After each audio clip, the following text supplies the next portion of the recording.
On my 30th birthday, my parents withdrew $2.3 million that I saved, but they fell into my traffic. My name is Emma. I'm 30 years old. On my birthday this year, my parents walked into a bank using forged documents and drained $2.3 million from what they thought was my life savings. They smirked, thinking they'd secured my sister's future. But they didn't know I had planned this exact trap for 3 years. And by the time they realized their mistake, it was already too late. Before I tell you how everything flipped, like and subscribe and drop a comment to let me know where you are watching from. My life as a ghost began the day I turned 20. That wasn't just the day I got my first real job. It was the day I became a line item in my father's budget. I'd spent 2 years earning a pharmacy technician certification, and the county hospital hired me a week after I graduated. The job was demanding, a blur of counting pills, verifying prescriptions, and dealing with people who were often sick, impatient, and scared. But it was real work. It was important, and it came with a real paycheck. I remember that first one vividly. I picked it up from the HR department on a Friday afternoon. The sky was a brilliant, cloudless blue. I didn't open the envelope right away. I held it in my hands, feeling the crisp edges, the slight weight of the check inside. It felt like a key. I sat in my beat-up 15-year-old sedan, the one I'd bought with money from my high school job, and I let myself dream for a moment. I imagined saving up, putting a down payment on a tiny apartment, a place that was only mine, a place where I could be messy if I wanted, where I could eat cereal for dinner without my mother's sigh of disapproval,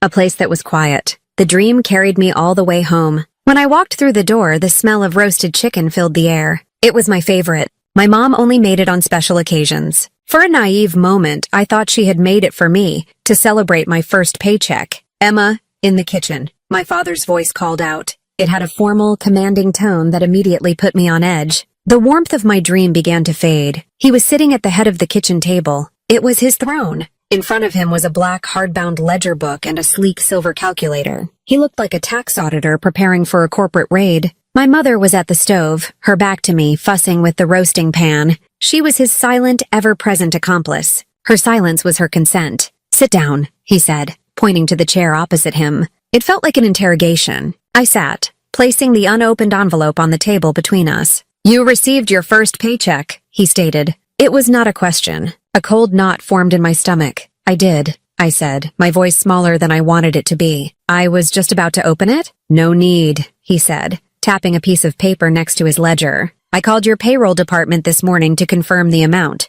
Your gross pay is $1,100. After taxes, your net pay is $912.41. The words hung in the air. He had called my job. He had gone behind my back and asked for my private financial information. I felt a hot flush of shame and anger. "Why would you do that?" I asked. "That's my information." He looked at me then, and his eyes were completely devoid of warmth. They were the eyes of a manager assessing an asset. "This is a family, Emma, and in this family we are a single economic unit. Your earnings belong to the household. We support each other. We have raised you, fed you, and put a roof over your head. Now it is your turn to contribute." He opened the ledger. On the first page, in his precise all-caps handwriting, it said, "Emma, Family Contribution System." He then slid the piece of paper towards me. It was a typed-out document, a list of rules. My rules. It stated that 80% of my net income, from any and all sources, was to be turned over to the family. He had already done the math for my first check. My contribution was $729.93. I was allowed to keep $182.48 for myself. He had highlighted this number in yellow, as if it were a generous gift. "This will cover your room and board, your utilities, and your share of the family expenses," he explained, his voice clinical. "The remainder will go toward the household budget, which primarily involves ensuring your sister has every opportunity to succeed. Lily is gifted. She requires significant investment." Lily, my younger sister, was a freshman in high school. She was the center of their universe. She was beautiful, charming, and effortlessly popular. She was everything I wasn't. My parents saw her as a masterpiece, and I was just the scaffolding they used to build her up. I looked at my mother, hoping for some sign of support, some flicker of maternal protection. She finally turned from the stove, a practiced, weary smile on her face. "It's how a family works, honey," she said softly. "We all have to sacrifice. It's your turn to help your little sister. Sacrifice." That word would come to define the next 10 years of my life. I didn't argue. I knew it was useless. I had been raised in a house where my father's word was law, and my mother was his enforcer. I just nodded, my throat tight. He pushed a pen toward me. Sign here, he said, pointing to the bottom of the rule sheet. To acknowledge you understand. I signed. The contract for my own indentured servitude. My life immediately shrank. The dream of my own apartment evaporated, replaced by the grim reality of my spreadsheets. I took on a second job stocking shelves at a grocery store, a brutal midnight to 6 a.m. shift. I would finish at the pharmacy at 10 p.m., my legs and back aching from standing all day, and drive to the grocery store. The fluorescent lights hummed over my head as I lifted heavy boxes, my body screaming for sleep. I was fueled by cheap, bitter coffee from the break room vending machine. I'd get home just as the sun was rising, crawl into bed for 4 hours, and then wake up to the sound of my alarm, my bones feeling like they were filled with sand. My father, of course, discovered the second job within a month. He saw the extra deposit in my bank account, the one he monitored online. There was no praise for my work ethic, no concern for my health. There was only another meeting at the kitchen table. He opened the ledger and adjusted the numbers. My contribution simply went up. While my world was gray and exhausting, Lily's was a kaleidoscope of vibrant color. On her 16th birthday, my parents threw a huge party in the backyard. I had to work a double shift that day to help pay for the caterer. I got home just as my father was leading Lily to the driveway with his hands over her eyes. A brand new red convertible sat at the curb, a giant white bow on the hood. Lily screamed, a sound of pure, unadulterated joy. She jumped into my father's arms. My mother wept with happiness. My contribution had paid for every nut and bolt of that car. Standing at the edge of the party, in my wrinkled scrubs smelling of antiseptic, I felt utterly invisible. I was a ghost at my own family's celebration. Her life was a highlight reel I was forced to fund. Spring break in Cancun with her friends. I saw the photos on Instagram. Lily in a bikini, laughing on a boat, a turquoise ocean behind her. That week, I had been surviving on instant noodles because I'd had to buy new work shoes, and the expense had wiped out my personal funds for the month. I looked at the picture on my tiny, cracked phone screen while sitting in my cold car, and the injustice was a physical pain, a sharp stone in my gut. Family dinners were a special kind of torture. Lily would dominate the conversation, talking about sorority drama, a professor she didn't like, or a new pair of boots she desperately needed. My parents would listen, enraptured, offering advice and reassurance. Then my father would turn to me, his gaze flat and dismissive. "Emma, the lawn needs mowing this weekend." Or my mother would say, without looking at me, "Emma, can you clear the table? I want to show Lily the brochure for her summer program in Spain." They never asked about my day. They never asked about the elderly woman who cried on my shoulder at the pharmacy because she couldn't afford her heart medication. They never asked about the exhaustion I felt so deep in my bones that I was afraid I might never feel rested again. I wasn't a person with a life and feelings. I was a resource. I was the family's private ATM, and my PIN number was their love for my sister. And every day I felt myself hardening, the soft parts of me turning to stone in self-defense. The cold, quiet anger in my heart was no longer a seed. It was a root, twisting and growing stronger in the dark. The rebellion didn't start with a shout. It started with a whisper, with the crinkle of a $5 bill. I was 22, and my life had been a monotonous cycle of work and sleep for 2 solid years. I was running on fumes, a hollowed-out version of my former self. To escape the suffocating atmosphere at home, I'd picked up a third job, waiting tables at a greasy spoon diner on Saturday and Sunday mornings. I told my parents I had joined a volunteer group at the hospital that required early weekend hours. They accepted the lie without a second thought. It fit their narrative of their dutiful, boring daughter. The diner was dingy. The air was thick with the smell of old coffee and bacon fat, and the vinyl on the booth seats was cracked and peeling. But the work was simple, and more importantly, some of the customers paid their checks in cash and left tips on the table. For the first few weeks, I dutifully declared my cash tips and deposited them into my official bank account. My father would note the increase and adjust my contribution accordingly. I was still trapped. Then one Saturday, a kind-looking older man I'd served coffee to left a $5 bill tucked under his saucer. I picked it up. The paper was soft and worn. I stood there for a moment in the busy diner, the sounds of clattering dishes and conversation fading into the background. A thought, sharp and clear, pierced through the fog of my exhaustion. He gave this to me. Not to the family. To me. Instead of putting it in the register pouch with the rest of my tips, I folded it neatly and slid it into the pocket of my jeans. It was a small act of defiance, but it felt monumental. It was the first dollar I had earned in 2 years that my father would not know about, could not calculate, and could not take. It felt like a spark in a dark room. That single $5 bill became my secret. It was joined by another, then a 10, then a 20. I became meticulous about it. I would separate my cash tips, declaring just enough to avoid suspicion and pocketing the rest. I found a loose brick in the back of my bedroom closet. I'd wrapped my growing stash of cash in a plastic bag and hidden it in the hollow space.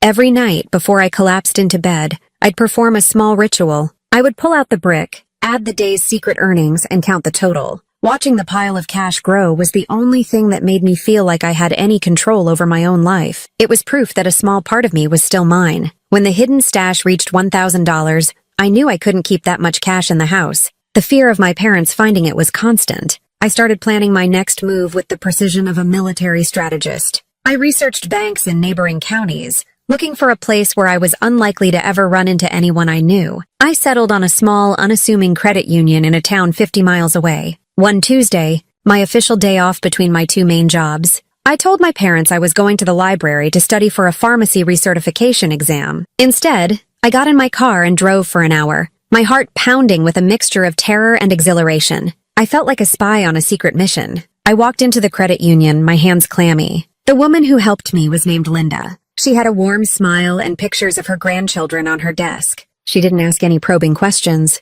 She just helped me open a simple savings account and a P.O. box to receive the statements. I deposited $900, all in wrinkled 10s and 20s from the diner. Walking out of that bank, I felt a sense of power I had never known. I had a secret. I had a life that was completely separate from my family. That account became my sanctuary. It was the only place where I was truly free. The secret life fueled me. I found an online ad for a small construction company that needed a freelance bookkeeper. I applied and got the job. I told my parents my volunteer work was now requiring me to do data entry from home. They just shrugged. My nights were now even longer. After my shift at the grocery store, I would come home, turn on my laptop, and work for another 3 hours, reconciling invoices and tracking expenses. But this work was different. Every dollar I earned went directly into my hidden account. The numbers on my secret online banking portal climbed steadily. 50,000, 100,000, $250,000. That number became my lifeline, my silent promise to myself that one day I would be free. By the time I was 25, I was promoted to lead pharmacy technician. It was a significant career step, and it came with a massive pay raise, nearly doubling my official salary. For a fleeting moment, I felt a surge of professional pride. Then the dread set in. I knew what was coming. A week later, I was summoned to the kitchen table. The black ledger was waiting. "Emma," my father began, a thin, predatory smile on his face. "I saw your latest pay stub. Your promotion is very impressive. Your mother and I are proud." It was the first time he'd ever said that word to me. It tasted like ash. "Thank you, Dad," I said, keeping my face neutral. "Your new gross monthly salary is $5,200, he continued, already tapping numbers into his calculator. "After taxes, that will give us a much-needed boost for the family budget. Lily's tuition is going up next semester, you know." He didn't even pretend it was for anything else. My success was a direct pipeline to funding my sister's life. He turned the ledger around. "Your new monthly contribution will be $4,160. We'll let you keep the rest. Don't spend it all in one place." He chuckled at his own joke. I felt a cold rage settle deep in my bones. I had worked so hard for that promotion. I had stayed late, taken on extra responsibilities, and proven myself to be the best technician in the department, and my reward was to have my chains pulled tighter. I just nodded. "I understand." But as I walked away from the table, I wasn't defeated. I was motivated. Their greed was predictable. It was a force of nature, like gravity, and I could use it against them. That night, after a brutal 13-hour workday, I came home, logged into my freelance bookkeeping account, and finished a project for a client. The payment was $2,000. I transferred every penny of it into my hidden account. The balance ticked past $850,000. They could have their 80% of the life they knew about. I would keep 100% of the life they didn't. Every time they tightened their grip, they were just teaching me how to be better at slipping through their fingers. The pivot point, the moment my passive defense turned into a cold-blooded offensive, arrived on a dreary, rain-soaked Tuesday when I was 27. It wasn't a loud confrontation or a dramatic confession. It was the quiet rustle of paper in a dusty office that revealed the true chilling nature of my family's plans for me. My mother had adopted a new tactic of masking her demands as compliments. "Emma, sweetie, you're just so good at organizing," she'd said that morning, her voice dripping with false sweetness. "Your father's office is an absolute disaster zone, and I can't find the warranty for the new washing machine anywhere. Could you possibly sort through it for me?" It was a command disguised as a request, a classic move in her manipulation playbook. So I spent my day off in my father's home office. The room was his sanctuary, a testament to his obsession with control. Books were arranged by color and size, pens were aligned in perfect parallel, and every file in his cabinet was meticulously labeled. But in the corner was a large cardboard box overflowing with old, unsorted paperwork, the task he deemed beneath him. It was my job to sift through the chaos he allowed to exist. I put on some music and began the mind-numbing task of sorting years of accumulated paper. There were old tax returns,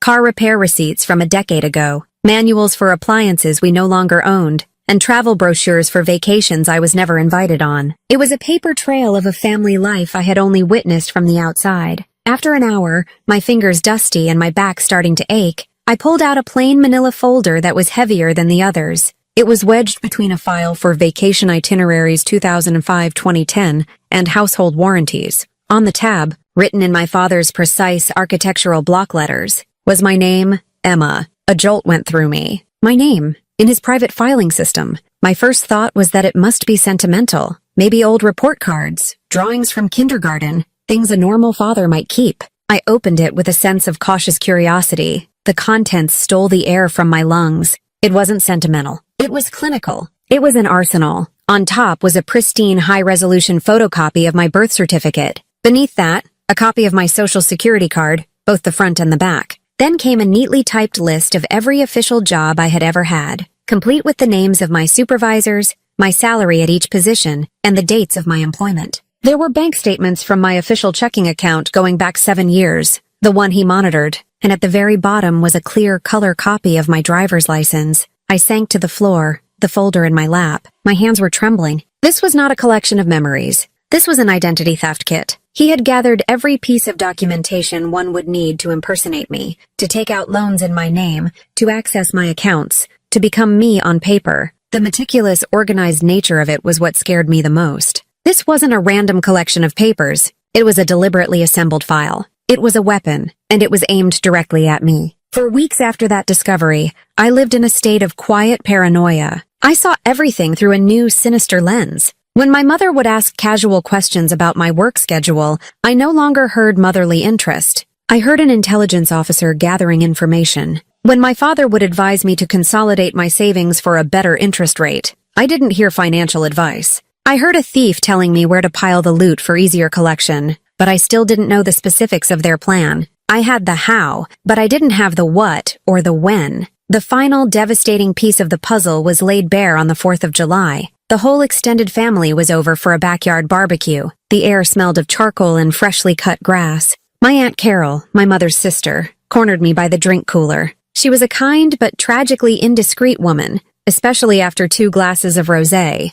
"Emma, there you are," she said, her voice a little too loud. She slung a warm arm around my shoulders. "I was just telling your mother. It's just so incredible what you're doing. We're all so proud," I tensed. "Doing what?" "You know, for Lily," she said with a wide conspiratorial grin. "Helping her with her dream? A doctor. My niece is going to be a doctor. It's all anyone can talk about." I just nodded, a knot of dread tightening in my stomach. She leaned closer, her breath smelling of wine. "And honestly, it's so generous of you. Your parents told me the whole plan. Med school is just insanely expensive, but they said it's all taken care of. That private 6-year program Lily wants is nearly $2 million.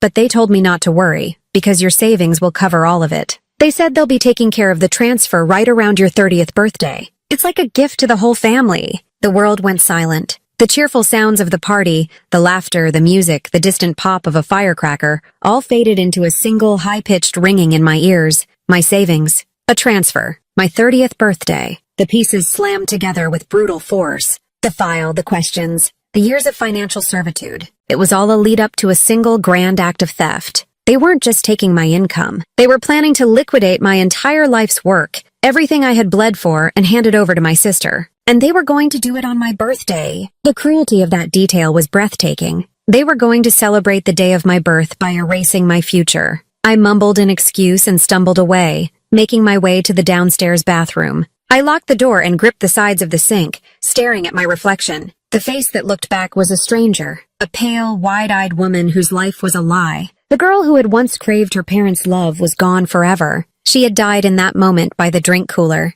In her place was someone else, someone cold and sharp. I looked into my own eyes in the mirror and saw not a victim, but a strategist. They had made a fatal miscalculation. They had spent 27 years treating me like an emotionless, obedient machine, a simple tool for their use. They had no idea that in doing so they had stripped away all the soft, forgiving parts of me. They had left behind only gears and logic. And my logical conclusion was this: a trap must be set. The finality of the decision was calming. The fear and hurt were burned away by the cold fire of purpose. They had started a war. I was going to end it. In the aftermath of the 4th of July barbecue, the emotional turmoil within me settled into a state of hyper-focused calm. The pain was still there, a dense, cold stone in my chest, but I built a wall of pure logic around it. Grief was a luxury I couldn't afford. My energy was now a resource to be allocated, and every ounce of it would be dedicated to the construction of a perfect, inescapable trap. My 30th birthday was my deadline. That gave me just under 3 years. My public persona remained unchanged. I was still Emma, the quiet, tireless daughter. I worked my shifts. I paid my 80% contribution without complaint. I nodded meekly during my father's financial lectures. This performance was the most critical element of my plan. My camouflage had to be flawless. While they saw the sheep, I was becoming the wolf. My evenings, once dedicated to exhaustion or the numb escape of television, were now spent in clandestine study. At the public library or on a privacy-screened laptop late at night, I became an obsessive student of my enemy's tactics. I read everything I could find about identity theft, wire fraud, and banking security protocols. I learned the ways people forge documents, the loopholes they exploit, and the mistakes they make. I was reverse engineering their future crimes so I could build a cage tailored to its exact dimensions. The first phase of the plan was to construct the bait. They needed a target, a big, juicy account that would make their mouths water and cloud their judgment. I went to a large, well-known national bank, the kind that advertises heavily and has branches in every shopping mall. It was the opposite of the discreet credit union where my real money was hidden. I opened a high-yield savings account. This would be my decoy. For the next 30 months, I orchestrated a complex financial ballet. My goal was to create a history of rapid, believable growth in this bait account. I took out a series of rotating, short-term personal loans online. The process was nerve-wracking at first. I'd apply for a $30,000 loan, and when it was approved, the funds would be deposited directly into the bait account. It would sit there for 30 days, just long enough to be recorded on a monthly bank statement. I would download the statement, a beautiful document showing a healthy balance. Then, before the first significant interest payment was due, I would pay back the entire loan using funds from a new, slightly larger loan from a different lender. It was a high-wire act of leveraging debt to create the illusion of wealth, a sophisticated shell game played with digital money. Alongside the loan rotation, I funneled a small, consistent portion of my bookkeeping income into the account, just enough to create a plausible narrative of a diligent saver. I wanted the paper trail to be perfect. My technical skills grew. I learned to use sophisticated software to edit the PDF bank statements I downloaded. I'd carefully alter the numbers, inflating the balance by a few $1,000s each month, making my savings rate seem almost superhuman. It was these forged statements that I would strategically leave behind for my parents to find. I'd leave one on the printer tray, forget one on the kitchen counter, or let one poke out of my purse. I'll never forget the first time I saw my father take the bait. I had left an altered statement on the mail table. From the crack of my bedroom door, I watched him pick it up. He thought he was alone. He studied the paper, his eyes scanning the numbers. I saw his eyebrows raise. A small, smug smile touched his lips. It was the smile of a con man who thinks his mark is a fool. He folded the paper neatly and put it in his pocket. He was hooked. While I was building the decoy, I was fortifying my real assets. My actual life savings, which had now grown past the $2 million mark, were in a professionally managed trust account. I had a meeting with the trust manager. A serious woman in her 50s named Ms. Albright explained that I needed the account to be placed under the highest possible security protocols due to a sensitive family situation. She understood immediately. We set up a system that required a physical security key, a small device that generated a new code every 60 seconds, as well as a verbal password and confirmation calls for any transaction over $500. My life's work was now housed in a digital Fort Knox. It was completely untouchable. The final piece of the trap was to ensure my parents had the key, but only to the empty treasure chest. I went online to the bait account's portal. I knew from my research that my mother occasionally tried to guess my passwords. I intentionally changed the password to something insultingly simple. Lily Med School 2025. Then, I updated the security questions to answers my parents would undoubtedly know. What was the name of your first pet? Fluffy, the cat Lily had begged for. What is your mother's maiden name? It was like leaving the key under the doormat. I was inviting them in. Living this double life for 3 years was the hardest thing I've ever done. It was an exercise in extreme psychological endurance. Every family dinner was a performance. Every polite conversation was filled with subtext. I had to smile at my mother as she gushed about Lily's bright future, all the while knowing she was planning to finance that future with my stolen money. I had to listen to my father's empty praise about my responsibility, knowing he saw me as nothing more than a fattened pig ready for market. There were nights I would lie in bed, the loneliness a crushing weight, and I would ask myself if it was worth it. The anger was a constant low-grade fever, and it was exhausting to maintain. In those moments of doubt, I would pull out the manila folder I had stolen back from my father's office. I had it hidden with my secret cash reserve inside the wall. I would look at the cold, bureaucratic copies of my life. I would remember the smug smile on my father's face. I would remember my aunt's cheerful voice sealing my fate at a family barbecue. And my resolve would harden like steel. They had shown me who they were. I was about to show them who I had become. My 30th birthday was approaching. The countdown had begun. The morning of my 30th birthday began with silence. It was a heavy, deliberate silence, the kind that speaks louder than any words. For my entire life, my birthday had been a non-event. A minor inconvenience in the calendar of the family's life, which revolved entirely around Lily. But there was always at least a perfunctory, "Happy birthday, Emma," from my mother as she rushed out the door, or a grunt of acknowledgement from my father from behind his newspaper. This year, there was nothing. I came downstairs at 7 a.m. to get ready for my shift at the pharmacy. My mother was in the kitchen, carefully measuring coffee grounds into the filter, her movements precise and contained. She didn't look up. My father was at the table, already dressed, reading the financial news on his tablet. He didn't lift his eyes from the screen. It was as if I were a ghost, a specter in my own home on the day of my birth. A part of me, the small, stupid, hopeful child that I thought had died years ago, felt a familiar pang of hurt. But the strategist, the woman I had become, recognized the silence for what it was, the quiet before a storm. This was their game face. This was the day they had been planning for, and their lack of acknowledgement was part of their justification. You don't have to wish a happy birthday to a bank account you are about to empty. I'm leaving for work, I said into the silence. My mother finally looked at me, her expression unreadable. Have a good day, dear, she said, her voice flat. It was the same tone she used when speaking to the mailman. My father said nothing. As I drove to work, a strange sense of calm washed over me. The anticipation that had been a constant hum beneath my skin for 3 years was finally solidifying into reality. I had built the stage, set the props, and written the script. All I had to do now was let the actors play their parts. The day at the pharmacy was excruciatingly normal. Mrs. Henderson came in to pick up her blood pressure medication and complained about the weather. Mr. Gable needed help finding the right kind of bandages for his knee. A young mother tried to wrangle her 2 screaming toddlers while I filled a prescription for amoxicillin. I moved on autopilot, my hands counting pills,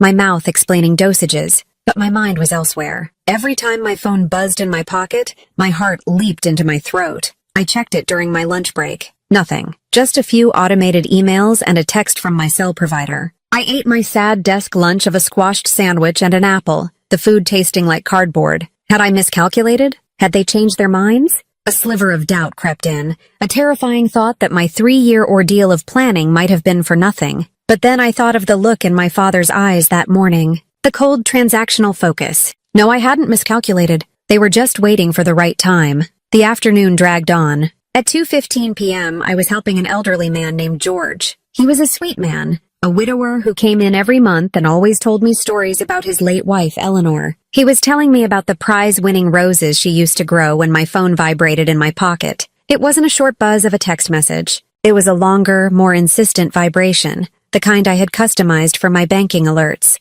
My breath caught in my chest. George was still talking about peonies and soil acidity. I tried to focus on his face, to nod and smile, but the phone in my pocket felt like it weighed 1,000 pounds. That's just wonderful, George, I managed to say, my voice sounding distant to my own ears. I finished ringing up his purchase, my hands feeling clumsy and disconnected from my body. You have a good day now. Emma, he said with a kind smile. You too? George. The moment he was out the door, I pulled out my phone, my thumb shaking as I unlocked the screen. And there it was, an email and a text message from the Beta Accounts Bank. The subject line was stark and simple. Large withdrawal notification. I opened it. The text was blunt, factual, and utterly devastating in its clarity. A withdrawal of $2,340,000 from your savings. Account ending in 4591 has been processed at 2:19 p.m. EST at the downtown branch location. Your new balance is $1,321.14 down. I stared at the numbers.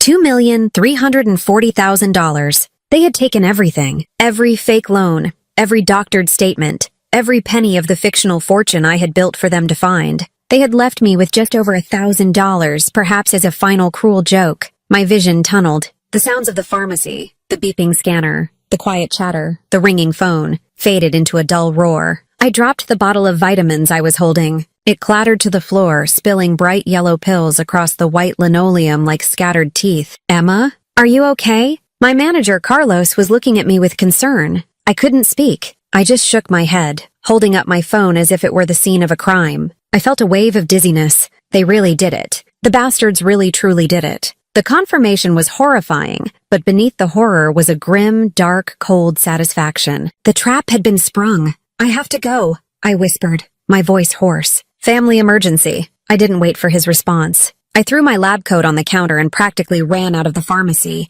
ignoring the confused calls of my coworkers. I fumbled with my car keys, my hands refusing to obey. The short drive home felt like an eternity. The streets were filled with people living their normal lives, laughing, talking on their phones, walking their dogs. They had no idea that my world had just cracked open. My mind was racing. They were so arrogant. They had done it in person, at a branch, in the middle of a weekday. They must have been so sure of themselves, so confident in their forgeries and their entitlement, that they felt untouchable. I pulled into the driveway, my tires screeching slightly. The house looked exactly the same, peaceful, normal. It was sickening. I took a deep breath, schooling my features into a mask of frantic worry, the part I was now meant to play. I burst through the front door. Mom, Dad, and there they were, in the living room. My mother was sitting in her favorite armchair, sipping a cup of tea, a delicate floral cup she only used for special occasions. Her pinky finger was extended. My father was on the sofa, his newspaper open, his feet propped up on the coffee table. The scene was a perfect picture of tranquil domesticity.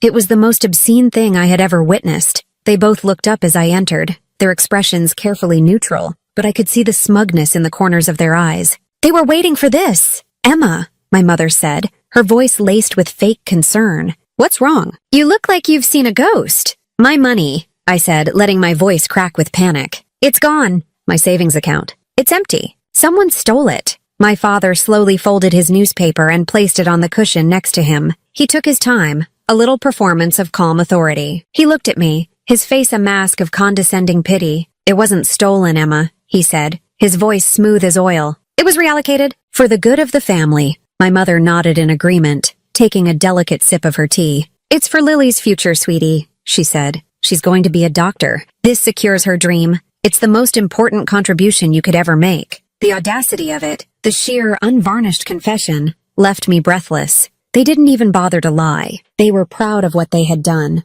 My father stood up and walked toward me. He had a look on his face I had seen 1,000 times, the look of a man explaining a simple concept to a child. We knew you'd be emotional about this, he said. We knew you wouldn't understand the big picture. You've always been a bit naive, a bit too focused on yourself. Thank you for your naivety, Emma, and thank you for your savings. Your money guarantees Lily's bright future. He patted my shoulder, a gesture meant to be comforting, but that felt like a brand. They stood there, looking at me, expecting tears, expecting a tantrum, expecting the weak, emotional daughter they had always believed me to be. Instead, I started to laugh. It wasn't a happy sound. It was a low, cold, humorless laugh that started deep in my chest. It bubbled up past the years of rage and hurt and came out of my mouth, sharp and jarring in the quiet room. They stared at me, their smug expressions faltering, replaced by confusion. My mother lowered her teacup. My father's hand dropped from my shoulder. What's so funny? He demanded, his voice losing its smooth edge.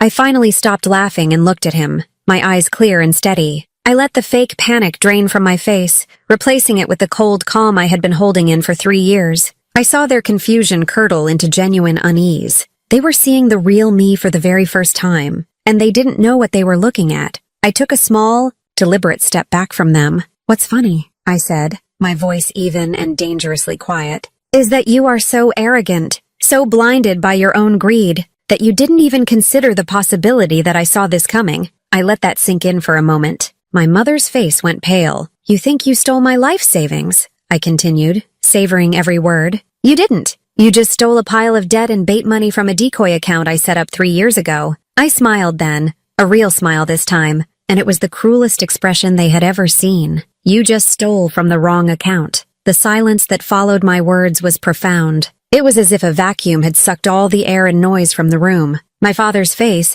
which had been a mask of condescending authority just moments before, seemed to collapse inward. The smugness evaporated, replaced by a slack-jawed confusion. His skin, usually ruddy with self-satisfaction, took on a grayish, waxy pallor. My mother's reaction was more immediate. The porcelain teacup she was holding slipped from her suddenly nerveless fingers. It did not shatter. It hit the thick pile of the oriental rug with a dull, muffled thud, spilling a dark stain of Earl Grey tea like a spreading wound. What? What did you say? My father stammered. The smooth, confident baritone he used to command our lives was gone, replaced by a thin, reedy whisper. I believe you heard me, I said, my voice remaining level and calm. This was the moment I had replayed in my mind 1,000 times, and I would not let anger or adrenaline ruin it. I was in complete control. I said you stole from the wrong account, a decoy, a trap, and you walked right into it. My mother slowly bent down and picked up the teacup, her movements stiff and robotic. That's not funny, Emma,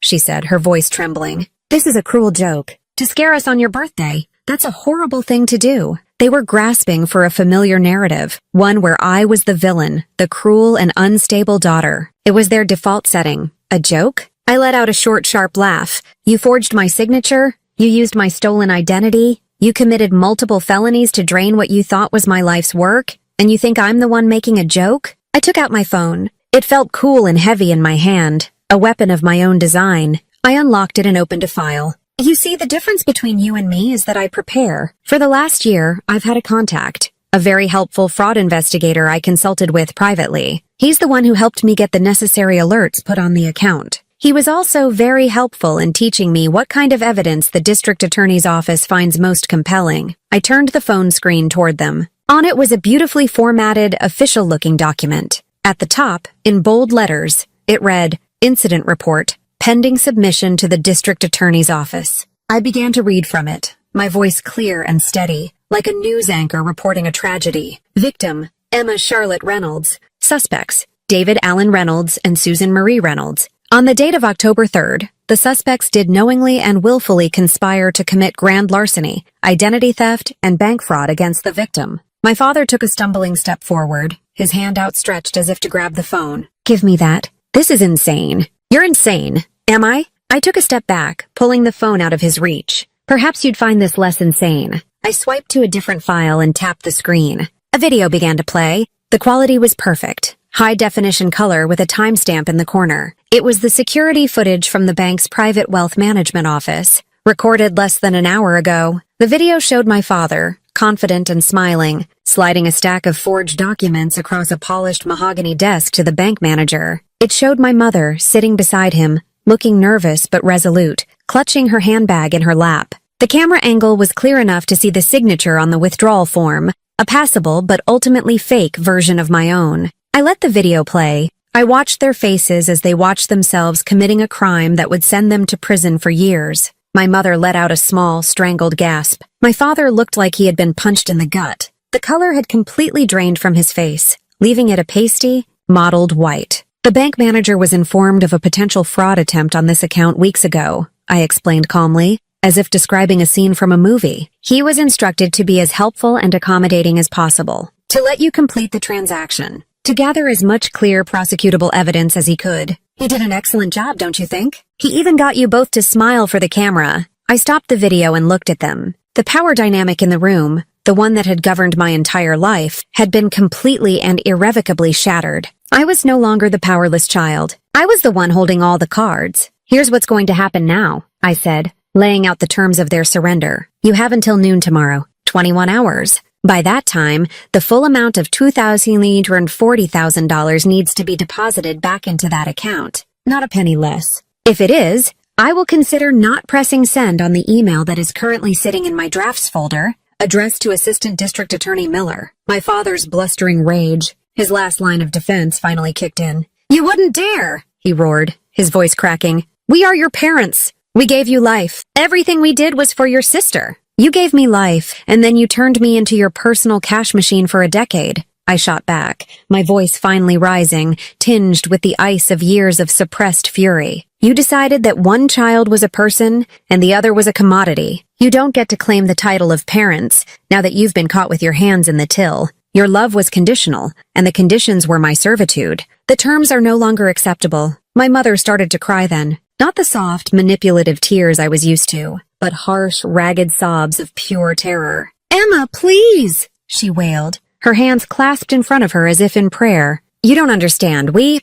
already gave the money to Lily. We paid the first 4 years of her tuition this afternoon. It was a wire transfer. The school required it up front for international students, so they hadn't even waited a day. The money was already gone, and they had paid for 4 years, not the full 6. The greed and the poor planning were almost comical. That sounds like a you problem, not a me problem, I said, my voice devoid of sympathy. You can call Lily, you can call the school. You can call your investment broker and liquidate your retirement funds. I don't care how you do it, but that money will be back in that account by noon tomorrow. Or your perfect, brilliant Lily can learn to visit you on weekends in a state penitentiary. The threat hung in the air, ugly and undeniable. In a last desperate act of panic, my father pulled out his phone and dialed Lily. He put it on speaker. Lily, it's Dad. We have a problem. A big one. He explained the situation in frantic, disjointed sentences. Lily's voice, when it came through the speaker, was not concerned or scared for them. It was sharp, entitled,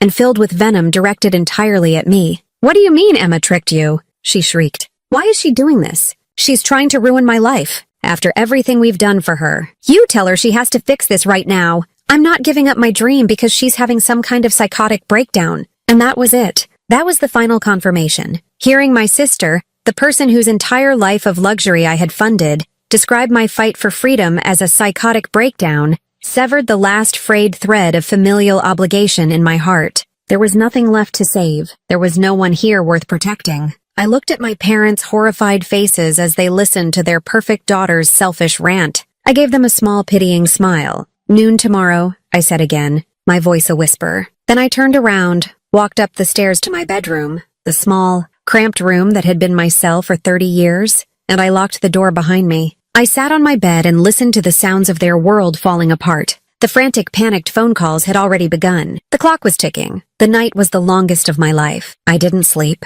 I sat in the single, worn armchair in the corner of my room, the one with the faded floral print, and I listened. The walls of our house were thin, and for the first time I was grateful for it. It meant I could hear everything. I was a spectator to the frantic, desperate implosion of my parents' lives. First came the screaming. They yelled at each other, their voices raw with panic and accusation. My father blamed my mother for being too obvious, for leaving a trail. My mother blamed my father for his arrogance, for his belief that I was too stupid to ever see what they were doing. They were like rats trapped in a cage, turning on each other now that the real enemy was out of reach. Then came the phone calls. I heard them on the phone with Lily, a long, tearful, circular argument that went on for over an hour. Lily's shrieks of entitlement and fury were audible even through the floorboards. She wasn't worried about them. She was worried about her tuition, her status, her future. She offered no solutions, only demands that they fix it. After they hung up with Lily, the real work began.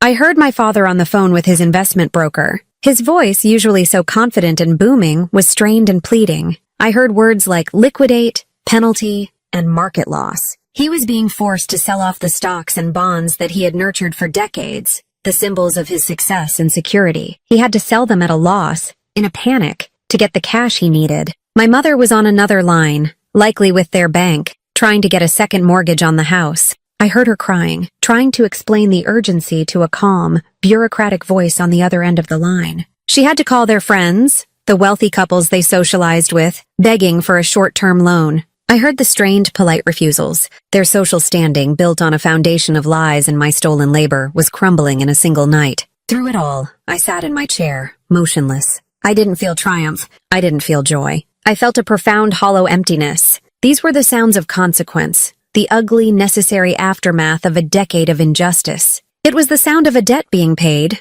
I closed my eyes and imagined myself as a stone at the bottom of a river, letting the chaos of their panic rush over me without moving me. The sun rose the next morning on a house that felt defeated. The yelling had stopped, replaced by a tense, exhausted silence. I unlocked my door and went downstairs. They were both in the kitchen, looking like they had aged 20 years overnight. My father's face was gray and stubbled, his eyes bloodshot. My mother's face was puffy and blotchy from crying. They were hunched over their laptops at the kitchen table, the remnants of their financial empire spread out before them. They didn't look at me as I poured myself a glass of water. They just kept typing, their fingers moving with frantic energy.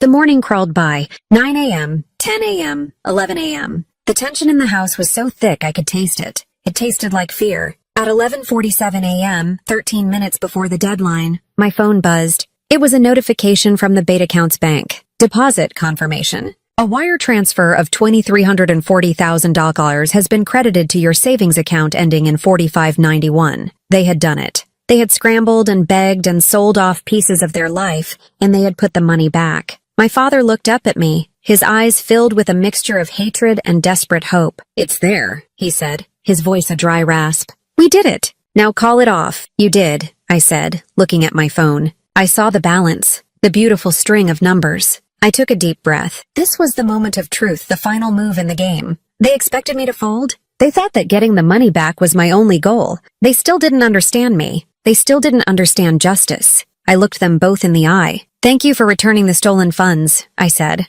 my voice polite and formal. Then I opened the email draft on my phone, the one addressed to Assistant District Attorney Miller, the one with the police report and the video evidence attached. My thumb hovered over the screen for a second. "What are you doing?" my mother whispered, her eyes wide with terror. I pressed send. The little swoosh sound of the email leaving my outbox was the loudest sound I had ever heard. "You promised," my father screamed, slamming his fist on the table. "You said you would consider it." "We gave it back." "And I did consider it," I replied, my voice as cold and hard as a diamond. "I considered the 10 years you stole from me. I considered the car Lily drove while I took the bus. I considered the vacations she took while I worked double shifts. I considered this house, this life, all built on my sacrifice. Returning the money doesn't buy you a get-out-of-jail-free card. You don't get to undo a decade of abuse with a wire transfer. You committed a crime. Multiple crimes. This isn't a negotiation. This is about consequences." The doorbell rang. It was a sharp, authoritative sound that echoed through the stunned silence of the house. We all knew who it was. My parents froze, their faces masks of pure, unadulterated horror. I walked to the door and opened it. Two detectives in plain clothes stood on the porch. A man and a woman. They held up their badges. Behind them, at the curb, were two marked police cars, their lights silently flashing. Neighbors were starting to peek out from behind their curtains. "We have a warrant for the arrest of David and Susan Reynolds," the male detective said, his voice calm and professional. I stepped aside and let them in. The scene that followed was surreal. The detectives were quiet and efficient as they explained the charges: grand larceny, fraud, identity theft. My parents were in a state of shock, unable to speak. My mother began to sob uncontrollably as the female detective gently but firmly placed her hands behind her back. I heard the sharp metallic click of the handcuffs, then another click as they cuffed my father. He refused to look at me, his jaw set, his face a thunderous mask of rage and humiliation. They were led out of the house, my mother stumbling, my father walking stiffly. They were placed in the back of separate police cars. I stood in the doorway and watched as the neighbors gathered on their lawns, their faces a mixture of shock and morbid curiosity. The cars pulled away from the curb, and a profound silence descended upon the street. The fallout was swift and brutal. The news of their arrest spread like wildfire through our community and family. Later that afternoon, Lily called me. It wasn't a conversation. It was a screaming, hysterical tirade of hatred and blame. While she was on the phone with me, there was a knock at her apartment door. It was the police, there to repossess the brand new BMW my parents had bought her just last week with the initial proceeds of their theft. I heard her shriek, "You can't take my car!" Before the line went dead. My parents had to liquidate everything to pay for their legal defense. They sold the vacation home in the mountains. They drained their remaining retirement accounts. They sold my mother's jewelry. It still wasn't enough. They were ruined, not just financially but socially. Their friends abandoned them. The family was torn apart. It was a complete and total demolition of the life they had built. And it was a foundation I had paid for. Now, they were finally paying the bill. After the police cars disappeared down the street, I closed the front door, and the silence that filled the house was unlike any I had ever known. For 30 years, this house had been filled with a low hum of tension, the unspoken rules, the oppressive weight of my family's expectations. Now that was all gone. But the silence that replaced it wasn't peaceful. Not yet. It was heavy, thick with the ghosts of every sacrifice, every injustice, every lonely night I had spent within those walls. I walked through the rooms, a tourist in the ruins of my former life. I saw the kitchen table, the scene of my financial sentencing. I saw the living room, where they had confessed their crime with smug satisfaction. I saw my father's office, where he had kept the secret file that was supposed to be my undoing. This place wasn't a home. It was a prison, and the wardens had just been taken away. I felt no joy, no sense of victory. I just felt a vast, echoing emptiness. The battle was over, but the war had left me scarred and hollowed out. I knew I couldn't stay there. That night, I packed. It didn't take long. I had very few possessions that held any sentimental value. Most of my clothes were worn-out work uniforms and thrift store finds. I packed a single box of books, my laptop, and the manila folder containing the copies of my identity. I kept it as a reminder, a testament to what I had survived. Everything else, the cheap furniture in my room, the trinkets, the photos, I left behind. They belonged to a person who no longer existed. The next morning, I called a lawyer. I instructed him to handle the sale of the house to pay for my parents' mounting legal fees and restitution. It was the last contribution I would ever make to the family system. Then, I got in my old reliable sedan, the one car that had truly been mine, and I drove away. I didn't look back in the rearview mirror. I drove for 3 days. I had no destination in mind, only a direction, away. I crossed state lines, watching the landscape change from the familiar green of my home state to the wide-open plains of the Midwest. With every mile I put between me and that house, I felt a layer of grime sloughing off my soul. I stayed in anonymous motels,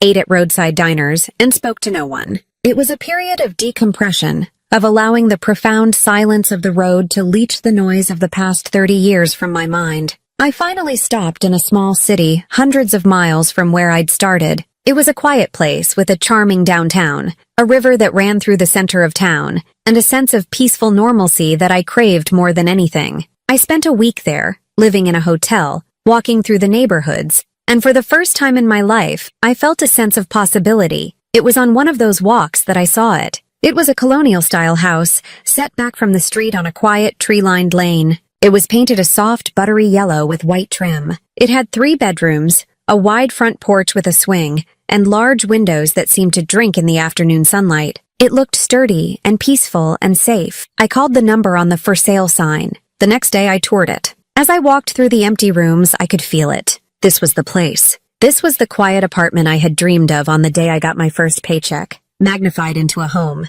In the kitchen, the morning light streamed through a large bay window overlooking a backyard filled with overgrown rose bushes. There was a small room off the living room with built-in bookshelves, a perfect library. The silence here was different from the silence in my parents' house. This was a gentle, welcoming silence. It was the sound of peace. The realtor was surprised when I made an offer that afternoon. He was even more surprised when I told him it would be an all-cash offer. I called Ms. Albright, the manager of my trust. For the first time, I made a withdrawal, a very large one. The process was exactly as secure as we had designed. I gave my verbal password, used my security key, and confirmed my identity over the phone. The money, my real money, the money I had earned through blood, sweat, and sleepless nights, was transferred to the escrow account. 2 weeks later, the house was mine. I'll never forget the feeling of the keys in my hand. They felt heavy, real. I walked into my empty house, the sound of my footsteps echoing on the hardwood floors. I didn't have any furniture, but it didn't matter. I walked into the sun-drenched living room, sat down on the floor, and I cried. I cried for the girl who had her paycheck stolen at 20. I cried for the young woman who worked 3 jobs and never saw the sun. I cried for the daughter who had to destroy her family in order to save herself. It was a storm of grief, a cleansing rain that washed away the last of the bitterness and rage.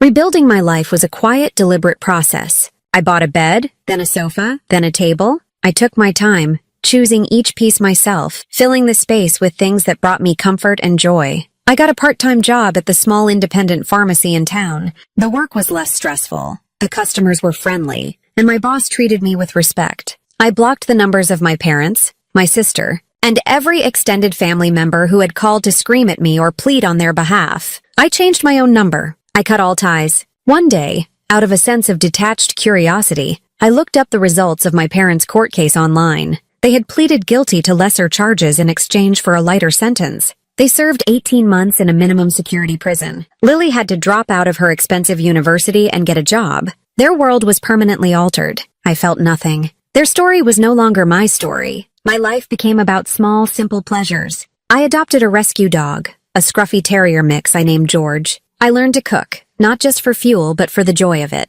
I planted a garden in the backyard. I sat on my porch swing on warm evenings, reading books from my own library, with my dog at my feet. I made my first real friend, a woman from work who invited me over for dinner and never once asked about my past. One sunny afternoon, about a year after I had moved in, I was sitting in my library, a cup of tea in my hand, watching the dust motes dance in the sunbeams. The house was quiet, filled with the gentle sounds of a ticking clock and my dog snoring softly on his bed. And in that moment, I felt a profound sense of peace settle over me. I thought about who I used to be, the ghost, the servant, the ATM, and I realized she was truly gone. I had fought and I had won. My victory wasn't loud or explosive. It was this. It was the quiet, the sunlight, the freedom. For the first time in my entire life, I wasn't a bank, a servant, or a backup plan. I was just Emma. And Emma was finally home. If you've ever been betrayed by the very people who should have protected you, know this. Sometimes the best revenge isn't screaming or fighting.